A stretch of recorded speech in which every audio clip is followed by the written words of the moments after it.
बिहार में लोकसभा की 40 सीटों में 4 सीटें सीमांचल की सीमा में आती है। कटिहार, अररिया, पूर्णिया और किशनगंज। सीमांचल की इन 4 सीटों में हार जीत का असर पश्चिम बंगाल से सटे लोकसभा की सीटों पर भी पड़ता है। इसके साथ ही सीमांचल का यह इलाका देश के राजनीति को भी प्रभावित करता है। तो आज हम बात कर रहे हैं सीमांचल के मुस्लिम बहुमूल्य सीट किशनगंज लोकसभा की। किशनगंज जिला पहले पूर्णिया जिला के एक बहुत ही प्राचीन और एक बहुत ही उपमंडल होता था। 14 जनवरी 1990 को किशनगंज स्वतंत्र जिला के रूप में अस्तित्व में आया, लेकिन लोकसभा सीट 1957 में ही बन गया था। किशनगंज को प्राकृतिक ने खास तौर पर सजाया और संवारा है। इस इलाके में घनघोर हरियाली की वजह से यहाँ बरसात भी खूब जमकर होती है और इसे बिहार का चेरापूंजी भी कहा जाने लगा। किशनगंज को पूर्वोत्तर राज्य का गेटवे भी कहा जाता है। किशनगंज के उत्तर में पश्चिम बंगाल का दार्जिलिंग जिला और नेपाल का कुछ हिस्सा आता है। दक्षिण में पूर्णिया, पूर्व में बंगाल और पश्चिम में अररिया जिला आता है।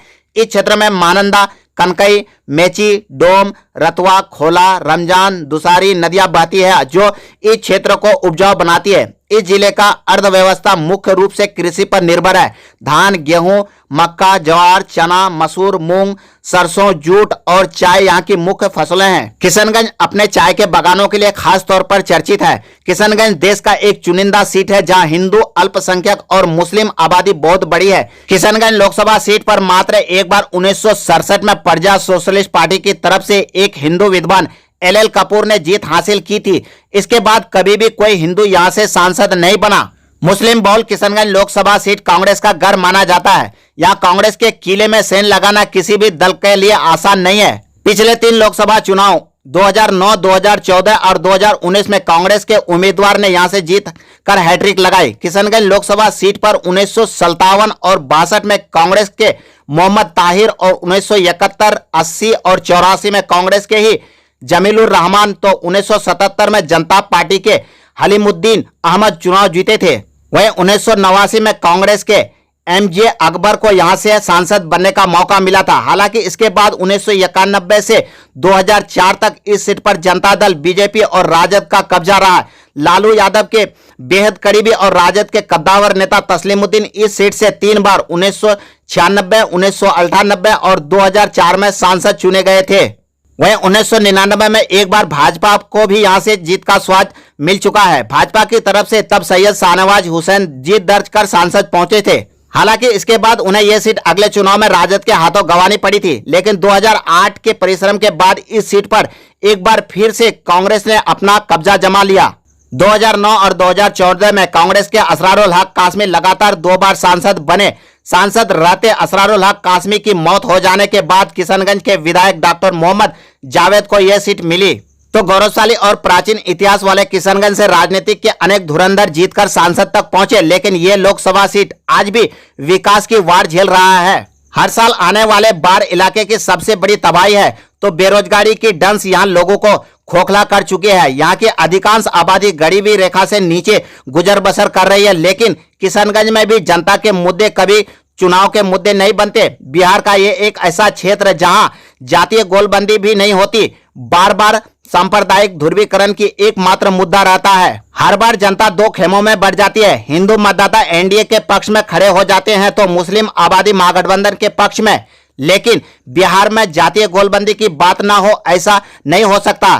तो किशनगंज लोकसभा देश में कश्मीर के बाद दूसरा सर्वाधिक मुस्लिम आबादी वाला क्षेत्र है। यहाँ मुस्लिम आबादी लगभग 70% है, तो 30% आबादी हिंदू की है। मुस्लिम आबादी ही यहाँ हार जीत का निर्धारित करती है। हिंदू में जातीय आधार परिक्षेत्र में वैश्य, यादव, सहनी, शर्मा, पासवान, रविदास, आदिवासी और ब्राह्मण है। मारवाड़ी और पंजाबी भी इस इलाके में है, जिसका प्रतिशत 0.5% है।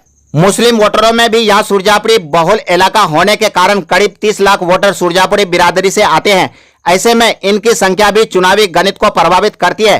कांग्रेस का घर कहे जाने वाले इस सीट पर वर्ष 2009 और 2014 के चुनाव में स्थानीय सुरजापुरी बिरादरी से आने वाले मौलाना असरारुल हक कासमी ने ही कांग्रेस से जीतकर ताज पहना था।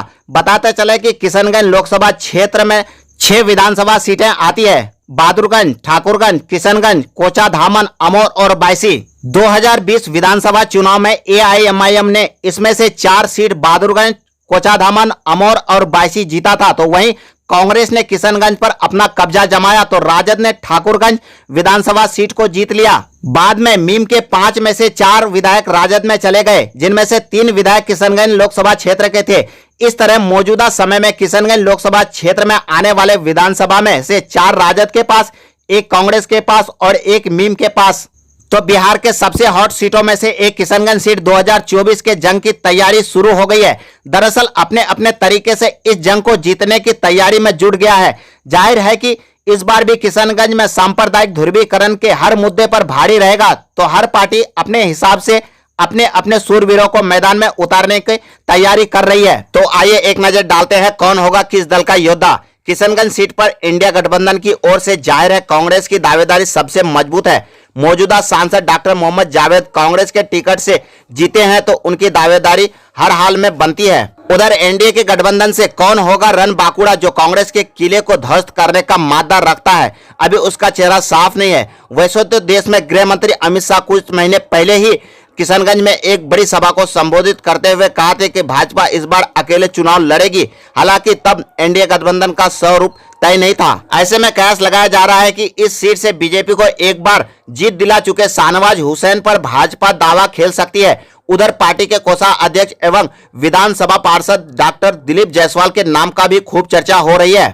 डॉक्टर दिलीप जायसवाल किशनगंज से 2014 में चुनाव लड़ चुके हैं। सांप्रदायिक ध्रुवीकरण में डॉक्टर जायसवाल के पक्ष में भारी गोलबंदी हो सकती है, लेकिन किशनगंज के जंग में सबसे बड़ा चैलेंज खड़ा करने वाला है अवैसी की पार्टी कद्दावर नेता अख्तरुल इमान। जैसा कि सभी जानते हैं कि अख्तरुल इमान पिछले 2019 के चुनाव में कांग्रेस के लिए बड़ी चुनौती खड़ी की थी। तब उनको 2,95,019 वोट मिले थे। चर्चा है कि इस बार 2024 के चुनाव में अख्तरुल इमान कांग्रेस या कहे तो इंडिया गठबंधन के लिए बड़ी चुनौती खड़ी करने वाली है।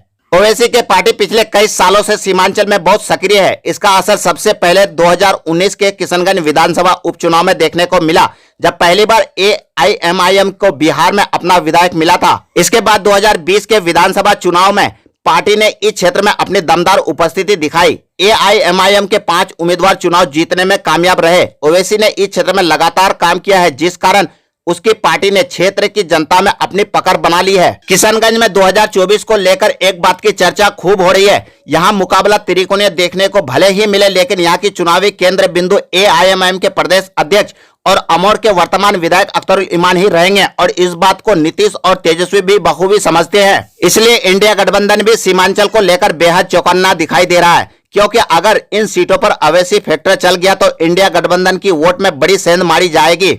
तब किशनगंज में एनडीए गठबंधन के लिए रास्ते आसान हो जाने का प्रयास लगाए जा सकते हैं।